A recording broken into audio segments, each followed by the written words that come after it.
का हक तो अदा होना ही है। सरकार गौसे आजम रज़ी अल्लाह ताला अन्हु की बारगाह में एक मौलाना आए 100 किलोमीटर का सफर करके, कितना जल्दी बोल दे बस, 100 किलोमीटर का सफर करके आए मुलाकात के लिए। किस लिए? इसलिए कि आपके इल्म के चर्चे सुने, आपकी करामतें सुनी, आपका तकवा, आपकी परहेजगारी। आज के इलाके में सुन ले यार, फला फराबाद के इलाके में बड़ी करामतें हैं भाई, बड़ा तकवा है, बड़ी परहेजगारी है, तो हम और आप क्या करते हैं यार, चलो मुलाकात करके आएंगे, दिल चाहता है। तो सरकार गौसे आजम का बगदाद में हंगामा था, चर्चा था, आपका तकवा, आपकी परहेजगारी, आपका इल्म, है ना। ये सारी बातें सुनने के बाद वो आलिम साहब 100 किलोमीटर का सफर बांधा, पैदल का सफर होता था, और चल दिए। सरकार गौसे आजम के बगदाद में पहुंचे, शहर में पहुंचे। पहुंचने के बाद किसी से पूछा, हजरत बड़े पीर साहब कहाँ हैं? किसी ने बताया कि बगदाद की जामा मस्जिद में। जैसे ही जामा मस्जिद का रुख किया तो सरकार गौसे आजम वजू खाने पे बैठ के वजू फरमा रहे थे। क्या कर रहे हैं? अच्छा, आपका मिट्टी का लोटा होता था ना पहले जमाने में, वो मिट्टी का लोटा है, पानी भरा, वजू फरमा रहे हैं। तो ये मौलाना दरवाजे से आए, सरकार गौसे आजम का मुंह उस तरफ है, आप वजू की तैयारी कर रहे हैं, मौलाना साहब पीछे से आए, सदीरनपुर वालों, सरकार गौसे आजम ने यहीं से इम्तिहान शुरू कर दिया। मौलाना का यहीं से इम्तिहान शुरू कर। मौलाना पीछे इस इंतजार में खड़े कि हजरत वजू करके फारिग होंगे तो मैं दुआ सलाम करूंगा, मगर ऐसे देख रहे हैं जितना आगे को इतने पीछे। सरकार गौसे आजम की नजर आने वाले मौलाना पे पड़ी। मौलाना भी मौलवी, तवज्जो है, मौलवी तो मौलवी भाई, मौलाना बड़ी गहरी नजरों से सरकार गौसे आजम को वजू को देख रहे हैं कि तकवा है कैसा। गौसे आजम ने हाथ धोए, हाथ धोने के बाद वजू में क्या होता है,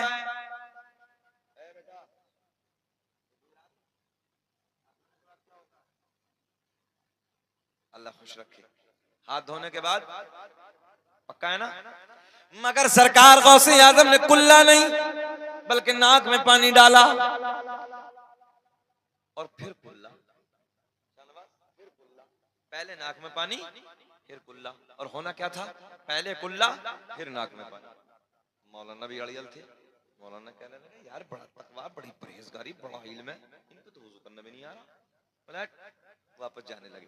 तवज्जो है, अपने रुमाल कंधे पर डाला, मुलाकात ही नहीं करते। जैसे ही मौलाना खड़े हुए, वापस कदम, सरकार गौसे आजम खड़े हो गए और वजू खाने पे खड़े होके मेरे गौसे आजम ने मुस्कुरा के फरमाया, मौलाना कैसे हुआ ना। कहने लगे मौलाना ये बताओ कैसे हुआ ना। सलाम अर्ज करते हैं, कहा हुजूर मुलाकात के लिए आया था, मिलना चाहता था, आपका तकवा, आपका इल्म, आपकी परहेजगारियां, आपकी करामतें। बोले फिर क्या हुआ? बोले हुजूर आप पे तो वजू करना भी नहीं आता। देखिए कितने अड़ियल मौलाना है, तवज्जो, बड़े पीर से ही कह दिया, बोले आप पे तो वजू करना भी नहीं आता। बहुत गोल्डन जुमले देने लगा हूं, तवज्जो, क्या कहा, आप पे तो वजू करना भी नहीं आता। इधर देखें, इधर सरकार गौसे आजम ने फरमाया, मौलाना वजू करने का तरीका आप बता दो। कहने लगे हजरत हाथ धोने के बाद पहले कुल्ला है, बाद में नाक में पानी है, आपने पहले नाक में पानी डाला, बाद में कुल्ला है। बड़े पीर ने फरमाया, मौलाना कहाँ लिखा है? बात सही है ना चिच्चा, कहाँ लिखा है? मौलाना भी मौलवी था, मौलाना कहने लगे मेरे घर में, मेरी लाइब्रेरी में जितनी मसाइल की किताबें रखी हैं, सारी मसाइल की किताबों में यही तरीका है, और है भी यही, पहले कुल्ला ही है, बाद में नाक में पानी है। मेरे गौसे आजम ने फरमाया, मौलाना ठहरो, एक निगाह वलायत डाली, 100 किलोमीटर से सारी किताबें मंगा ली। ना बोलने के अब इनका दिल ये चाह रहा है कि तकरीर खत्म करो भाई, चलो छोड़ो, अब ये वाकया कभी फिर सुनेंगे। अब सलाम पढ़ो यार, है? अच्छा लग रहा, थोड़ा सा मुस्कुरा दो तो सुभान अल्लाह। अबे यार इतना अच्छा मजमा है गुलाम नबी भाई, हम तो समझ नहीं रहे थे। अल्लाह खुश रखे, अल्लाह शाद आबाद रखे, ये बड़ी बात है। चाचा रात के 2 बजने के करीब हैं और अल्हम्दुलिल्लाह 1:30 तो बज ही गया, 3 मिनट जायद हो गए, मगर अल्लाह का एहसान है अभी आप लोगों में सुनने का जज्बा है भाई। अल्लाह खुश रखे, शाद आबाद रखे। बैठे हैं आप लोग, तुम्हारे अरे चचा ये तुम्हारी टेक्निक नहीं है, हम तो अच्छे अच्छे को सुला देते हैं, ये हमारी टेक्निक है, ये अल्लाह का फजल है। ये अपना ना धमकी किसी को नहीं देते हैं, हम प्यार की बातें करते हैं। ये वाली भी धमकी नहीं चचा, ये तो हम 50-50 हजार के मज में रोज देखते हैं। ये चंद लोग आप बैठे हो, ये अपना इलाका है, अपनी बातें अपनी मोहब्बतें, इसलिए हाजिर हो जाते हैं, न तो लोग लाइन में लगते हैं। अल्लाह की इज्जत की कसम आज की बात बता रहा हूँ, आज भी मेरे पास में 11 रबीउन नूर और 10 रबीउन नूर अभी निकली, रबीउल अव्वल 11 रबीउन नूर और 10 रबीउन नूर का फोन आया, बोले हुजूर आज ही लिख दीजिए। मैंने कहा आज नहीं कल लिखेंगे, कल जोहर के बाद फोन करो। आज हम सफर में 1 साल पहले भाई की मोहब्बतें हम आपके दरमियान हाजिर हुए हैं, सब अहबाब जानते हैं, ये जानने दीजिए। मगर ये प्यार की बातें आप सुन रहे हो तो मैं सुना रहा हूँ, सुने मोहब्बत के साथ। अभी जाएंगे नहीं, आप मुस्कुरा के फिर बोल दें सुभान अल्लाह। सरकार गौसे आजम ने एक निगाहे वाला डाली, सारी किताबें 100 किलोमीटर से मंगवा ली। यानी मौलाना की सारी लाइब्रेरी आपको बताने लगा, पावर देखिए सरकार गौसे आजम। देखने के बाद मौलाना घूम गए, अपनी जबान में कह रहा हूं देहाती वाली में, तवज्जो है। बोले आपकी हैं? बोले हाँ मेरी हैं। सरकार गौसे आजम ने फरमाया मौलाना निकालो किताब, उठाओ देखो। किताबें किसकी हैं भैया? मौलाना की। मंगाई किसने है? बड़े पीर ने। सरकार गौसे आजम ने जैसे कहा, मौलाना ने हाथ बढ़ाया, किताब निकाली, खोली। खोलने के बाद वुजू का तरीका जहां लिखा था वहां पहुंचे। जैसे वहां पहुंचे तो क्या देखते हैं, पहले नाक में पानी डालना, फिर बाद में कुल्ला करना। किताब मौलाना की, तरीका बड़े पीर का। मौलाना झुंझला गया। दूसरी निकाली, उसमें भी वही, तीसरी निकाली, उसमें भी वही, चौथी निकाली, उसमें भी वही, पांचवी निकाली, उसमें भी वही। गौसे आजम ने फरमाया मौलाना बोलो। मौलाना झुंझला के कहने लगे चाहे कुछ भी हो जाए बात मेरी ठीक है।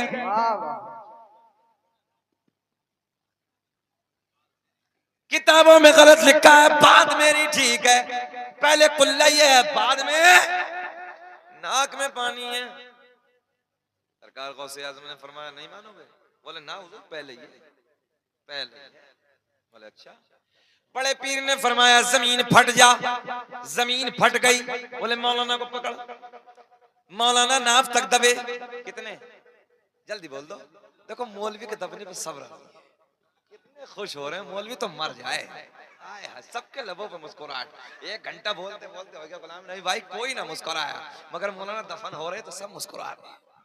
अल्लाह खुश रखे आपको, कोई बात नहीं। सुनो, जमीन फटी, मौलाना नाव तक गड्ढे में। अपने इलाके की बोले थोड़ी थोड़ी, देहाती अच्छा लगता है। मौलाना गड्ढे में, अब नाव तक दबे।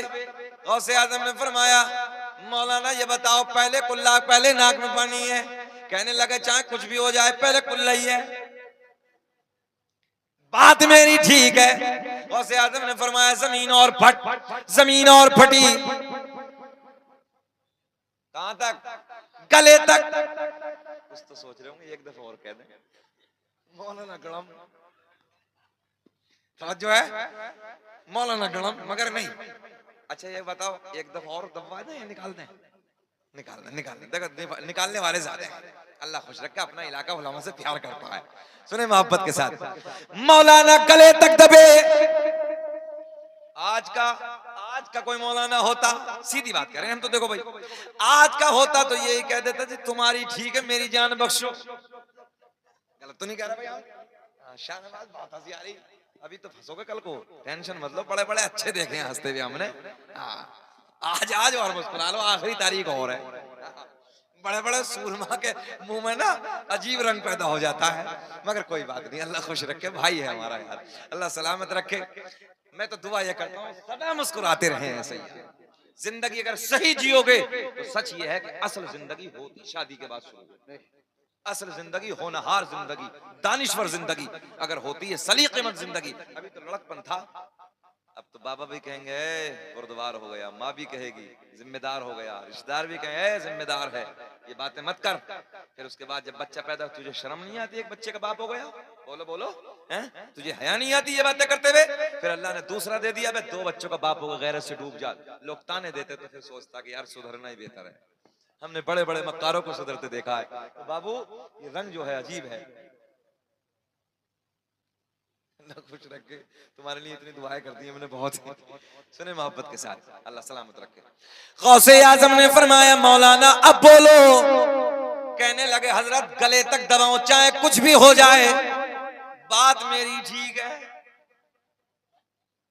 बात बड़ा मजा आएगा जब आला हजरत के शेर पढ़ूंगा तो मजा आएगा। सुने, बात मेरी ठीक है। अच्छा, गौसे आजम ने फरमाया अब चुकंदरो समझ में आ रही कुछ, उंगली मार लिया। सुन ले, गौसे आजम ने फरमाया मौलाना अगर लोहे महफूज पे दिखा दो तब।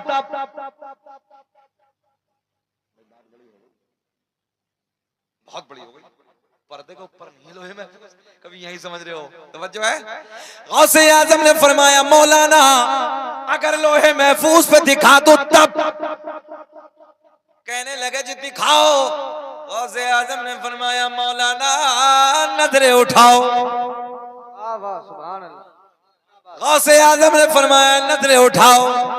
मौलाना ने दबे दबे नजरें उठाई, सारे हिजाबात के पर्दे फट गए, सारे पर्दे चाक हो गए।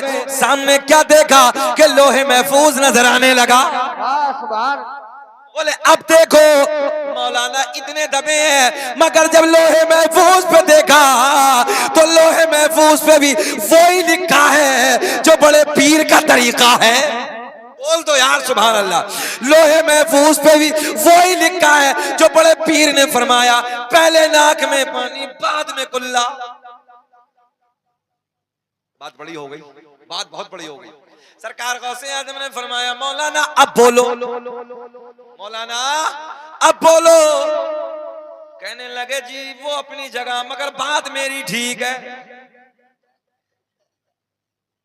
मौलाना बात मिल जाता, अड़ियल भी इमाम साहब भी अड़ियल आ जा, बुढ़े बुढ़े को भी दे मारे, क्योंकि बुढ़े मस्जिद के दिख भी बहुत करते हैं इमामों को जाके, परेशानी भी बहुत करते हैं। लोटा सीधा नहीं करा मौलवी साहब, कहेंगे नहीं तेरे बाप का नौकर है मौलवी भाई, इस नौकरी के लिए नौकर रखा कि इमाम रखा। हाँ टैंक भर दो, लेटरिन साफ नहीं करती। मौलाना गलत बातें ये सब, ये फजूल बातें हैं। इमाम नौकर नहीं होता और नौकर के पीछे नमाज नहीं होती है, ये शरीयत का फैसला है, हमारा तुम्हारा कोई मसला नहीं है। अगर आप लोगों ने नौकर समझ के बाद इमाम को रखोगे, याद रखना तुम्हारी नमाज ही नहीं होगी। इमाम को नौकर नहीं बल्कि बादशाह समझ के रखिए, सर का ताज समझ के रखिए। ये नहीं टैंक क्यों नहीं भरा, झाड़ू क्यों नहीं लगाई, ये नहीं वो नहीं, वो आपने झाड़ू लगाने के लिए टैंक भरने के लिए नहीं रखा। उसकी जिम्मेदारी मौज़िन की होती है, दूसरे नाइब इमाम की होती है। आपको वो इमाम है, आपका जिम्मेदार है, आपका सर का ताज है। चाहे 4 महीने रखो मगर बादशाह बना के रखो। मगर एक मौजू मेरा अलग है, जिंदगी ने कभी वफा की तो बात फिर होगी। अब यही पहलू पे चलता हूं मैं। सुने, गौसे आजम ने फरमाया मौलाना अब बोलो। कहने लगे दबे दबे वो अपनी जगह मगर बात मेरी ठीक है। पहले हाँ पहले कुल्ला बाद में नाक में पानी। अब जुमला नोट करेंगे सब दानिश्वर लोग। गौसे आजम ने फरमाया जमीन छोड़ दे। जमीन ने मौलाना को छोड़ दिया, मौलाना बाहर। गौसे आजम ने फरमाया मौलाना हम तुम्हारा इम्तिहान ले रहे थे, बात तो तुम्हारी ठीक है, पहले कुल्ला ही है बाद में नाक में पानी है, मगर जब तक, बड़ा जुमला देने लगा, मगर जब तक तुम्हारे जैसे आलिम हक कहने वाले दुनिया में मौजूद हैं, कोई मेरे नाना की उम्मत को गुमराह नहीं कर सकता। सुभान अल्लाह, सुभान अल्लाह। नारे तकबीर, नारे रिसालत, नारे रिसालत, नारे गौसियत, नारे तकबीर, नारे रिसालत। बात समझ में आ गई? मौलाना ने कहा हजरत जब तक आप जैसे आलिम दुनिया में मौजूद हैं, तवज्जो, कोई मेरे नाना की उम्मत को गुमराह नहीं कर सकता। तभी तो मेरा इमाम बरेली की शान, सुन्नियत की जान, इल्म की चट्टान अपने कलम को उठाते हैं, लिखते हैं वाह क्या मर्तबा है गौस है बाला। पढ़ लो पूरा मजमा पढ़ लो। वाह क्या मर्तबा है, पढ़िए मेरे साथ, वाह क्या मर्तबा है गौस है बाला तेरा, ऊंचे ऊंचों के सरों से कदम आला तेरा, क्या अदबे जिस पे हिमायत का हो पंजा तेरा, शेर को खतरे में लाता नहीं कोता तेरा, वाह क्या मर तबाए गौस है। अब ये बताओ भैया की फरमाइश पूरी कर दे। 2-4 मिनट में सरकार का एक मौजिजा, तकरीर तो मुकम्मल हो गई, मगर भाई ने फरमाइश की अहमदाबाद से आए, लंबा सफर किया है, तो कम से कम इनकी मेहनत का और मैंने भी लंबा सफर किया है, तो दोनों की मेहनत वसूल हो जाए। जरा एक मर्तबा और मुस्कुरा के बोले सुभान अल्लाह। अल्लाह खुश रखे, इस जमात को अल्लाह सलामत रखे। रात के 2 बज रहे हैं और देखो मजमा 9 बजे से ज्यादा जम रहा है। अल्लाह खुश रखे, 9 बजे से ज्यादा जम रहा है। काश अगर 9 बजे दे दिया होता आज माइक हमें, मगर हम आए नहीं थे। मेरे करीम आका के गुलाम, देहात के रहने वाले, हम लोग भी देहाती हैं, देहात के रहने वाले,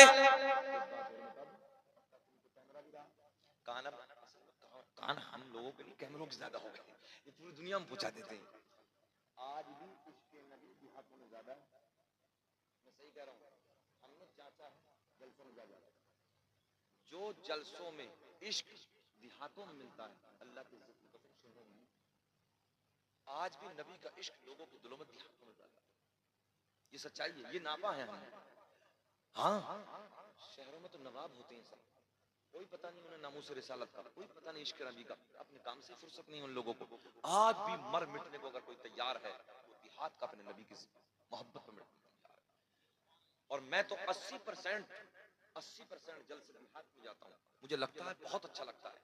भोली समात, प्यार, मोहब्बत, खुलूस, अखलाक, किरदार, अमल, सारे मामलात अगर देखने मिलते तो देहात में मिलते हैं।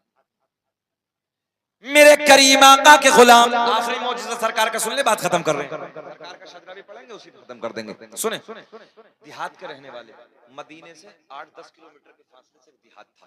भैया, भाई, कैमरे वालों जा रहे हो, हम भी चलेंगे थोड़ी देर और। देहात के रहने वाले, मदीने से 10-5 किलोमीटर, कितनी दूर? हाँ, 10-5 किलोमीटर, जैसे अपने संबंध थोड़ा दूर, इतना। एक दिन आका से मुलाकात के लिए मदीने में हाजिर होते हैं। यार क्या सोना वक्त होगा, अल्लाह की इज्जत की कसम। हम लोग जब मदीने जाते हैं ना, आपके इलाके से तो लोग सफर करते हैं, और जब पलट के आते हैं ना, तो हो सकता है आप लोगों में हाजी बैठा हो, अल्लाह की इज्जत की कसम कोई आंख ऐसी नहीं, जितने लोग आए हैं पलट के, और जितने आए मैंने जब जिन से भी पूछा है, वो सब यही कहते हैं कारी सोहेल पलट के आने के बाद, बोले हजरत जब मदीने से पलटते हैं तो ऐसे चीख मार मार के हाजिर होते हैं, रंगत ही अलग होती है, कैफियत ही। अच्छा एक बात बताओ, हम खाली सरकार की गुम्बद को देख के आते हैं, जिन लोगों ने नबी को देखा होगा अपनी माथे के निगाहों से, मंजर क्या रहा होगा। इसी साल रमजान शरीफ में कुछ अहबाब हमारे उम्रे के लिए गए, उन्होंने आने के बाद हमने सफर किया उड़ीसा का, तो वो ट्रेन में एक साहब थे, उन्होंने मुझसे मदीने की बातें बताई, खुद भी इतना रो रहे थे, मुझे भी रुला रहे थे, और उन्होंने कहा कि हजरत अगर जन्नत में मदीना ना हुआ ना, तो अल्लाह की इज्जत की कसम जन्नत में दिल नहीं लगेगा। अरे बोल दो सुभान अल्लाह। बस ये दिल को जुमला ऐसा चुभा उस दिन, मैंने कहा हजरत बस सरकार बुलाएंगे और इसी साल मदीने जाना है। और अल्लाह का करम देखिए, 29,000 वेटिंग लिस्ट में फंसी हैं, पहले नंबर पे अल्हम्दुलिल्लाह सिलेक्ट हो गया। सुभान अल्लाह, अल्लाह का करम हो गया, सरकार का बुलावा आ गया, अब तो पहली किस्त भी जमा हो गई। अब ये जो 6 महीने का अरसा है ना, कसम वादा शरीफ के ऐसे लग रहा है कि अल्लाह समेट दे इस वक्त को, समेट दे, बस ये 6 महीने का वक्त ऐसा लग रहा है, रब्बा इसे समेट दे, मिनटों में घंटों में तब्दील कर दे, मैं तेरे दरबार में चला जाऊं, तेरे महबूब के दरबार में चला जाऊं, सच्ची बात करने लगा हूं। अब तो एक रंगत रहती है, एक कैफियत रहती है, एक अजीब से रंग होता है कि मौला बस तू अपने महबूब के दरबार में बुला ले। और मैं अपने रब का बेपनाह शुक्र अदा करता हूँ कि उसका बुलावा ना होता तो 29,000 भी तो लटके थे, मैं भी उसी में लटक जाता, मगर बुला लिया, हो गया सब। उम्मीद है कि अब जाएंगे सरकार के दरबार में। अल्लाह की इज्जत की कसम, जैसा मदीना है कायनात में कोई नहीं है, ऐसा सोना कोई जगह नहीं है। इसलिए दुआ करें अल्लाह ने अगर दौलत दी है तो एक बार मदीना जरूर जाना, कुछ ना हो मगर मदीना जाना। इसलिए सरकार की हदीस भी है, मन ज़ारा कब्री वजबत लहू शफाअती, जिसने मेरी कब्र की ज़ियारत की उस पर मेरी शफाअत वाजिब हो गई, ये सरकार की हदीस है। बात सुने, तो देहात के गुलाम नबी की बारगाह में हाजिर होते हैं, और दोपहर का वक्त था, जोहर की नमाज का वक्त था, आका की इख्तिदा में सरकार के पीछे नमाज जोहर अदा करते हैं। जोहर की नमाज अदा करने के बाद सारे गुलाम मस्जिद नबी में बैठे हैं, आका से बातें हो रही हैं, होते होते असर का वक्त हो गया, फिर बातें हो रही हैं, मगरिब का वक्त हो गया, फिर बातें हो रही हैं, ईशा का वक्त हो गया। ईशा के बाद में वो देहात के नबी के गुलाम आका की बारगाह में हाजिर होते हैं, क्या कहते हैं? अर्ज करते हैं, या रसूल अल्लाह, बच्चे इंतजार कर रहे होंगे, आका घर जाना है। दोपहर आए थे, जोहर हो गई, असर हो गई, मगरिब हो गई, ईशा हो गई। या रसूल अल्लाह, इजाजत दीजिए, आका बच्चे इंतजार कर रहे होंगे, मगर आका रात अंधेरी है, रात काली है, रात तारीकी है। मेरे आका ने फरमाया, ओ मेरे गुलामों, अगर रात अंधेरी है तो क्या हुआ, रात काली है तो क्या हुआ, रात तारीकी है तो क्या हुआ, तुम्हारा नबी तो नूर वाला है। तुम्हारा नबी कैसा है? नूर वाला है। ओ नौजवानों, सदीरनपुर के जिंदा दिल लोगों, सुनो, तेरे मेरे नबी की पावर देखो। रात काली है, उजाला नहीं है, चांदनी वाली रात नहीं है, चांदनी रात नहीं है। आका के गुलाम अर्ज करते हैं, रास्ते में झाड़ियां हैं, रास्ते में पहाड़ियां हैं, आका बच्चे इंतजार कर रहे होंगे, घर जाना है। आका के लबों पे मुस्कुराहट, मेरे आका ने मुस्कुरा के फरमाया, ओ मेरे गुलामों, कोई बात नहीं, रात काली है तो क्या हुआ, तुम्हारा नबी तो नूर वाला है। मेरे करीम आका ने दाएं बाएं देखा, दाएं बाएं देखा, दाएं बाएं देखने के बाद एक खजूर की लकड़ी को उठाया। क्या उठाया? एक खजूर की लकड़ी को उठाया। आका ने ऐसे अपना दस्ते करम लगाया। मुझे ऐसा लग रहा आपकी समझ में अब भी ना आया? आया? खजूर की लकड़ी को उठाया, आका ने हाथ लगाया, दस्ते करम लगाया। देखते ही देखते इस खजूर की लकड़ी में नूर आया। जुमला कन्वर्ट करके कह दूं बदल के, आका ने लकड़ी को टॉर्च बना दिया, लाइट बना दिया, चमकदार बना दिया। मेरे आका ने फरमाया, ओ मेरे गुलामों, लो ये लकड़ी ले जाओ और इसके उजाले में अपने अपने अपने माशाअल्लाह अपने अपने घर चले जाओ। मेरे नबी के गुलाम इसी लकड़ी के उजाले में, इसी चमकदार लकड़ी के उजाले में अपने घर का सफर शुरू करते हैं। मगर सदीरनपुर के जिंदा दिल लोगों, जब करीब में पहुंचे, अपने गांव के करीब में पहुंचे, देहात के करीब में पहुंचे, तो आधों को इधर जाना है, आधों को इधर जाना है। टॉर्च आज के हम जैसे आपके जैसे होते सदीरनपुर वाले, ओए जितने नबी तेरे इतने मेरे, इधर कूदे, खासा मत दिखा ज्यादा, सीधी बात है। मगर वो जमात दिलों को तोड़ने वाली नहीं, बल्कि दिलों को जोड़ने वाली जमात, सारे के सारे उसी मकाम पे खड़े, चौराहे पे खड़े हैं। एक बूढ़े सिहाबी, तवज्जो देखो बूढ़ा कितना काम आता है। एक बूढ़े सिहाबी उनमें से आगे बढ़े, जल्दी बोल दे सुभान अल्लाह, बस बात खत्म करने वाला हूं। एक लकड़ी को और उठाया, उसी लकड़ी पे लगाया, सुभान अल्लाह।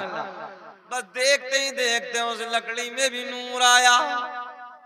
तभी तो मेरे इमाम ने बड़े प्यार में फरमाया, मेरे इमाम ने कलम उठाया, पहले उस लकड़ी पे नजर पड़ी जिस लकड़ी को आका ने चमकाया, फिर उस लकड़ी पे नजर पड़ी जिस लकड़ी को उस लकड़ी ने चमकाया। तो मेरे इमाम ने कलम उठा के लिखता और बड़े प्यार में लिखता, चमक तो जैसे पाते, पढ़ले सब, चमक तो जैसे पाते हैं सब पाने वाले, मेरा दिल भी चमका दे चमकाने वाले।